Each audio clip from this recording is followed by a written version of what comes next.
Good morning. Tomorrow night, the Sukanachi Revue has its second show of the 2013 season at the historic Temple Theater in downtown Meridian. Show host Jackie Jack White stopped by to tell us exactly what the Sukanachi Revue is all about.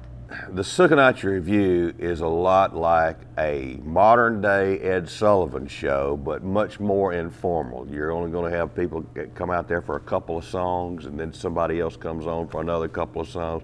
It's going to be every kind of music that you can imagine. So it's a great potpourri of music and artists and personalities. The show is called Bebop a Luau, and Jackie Jack White tells us who's all going to be involved.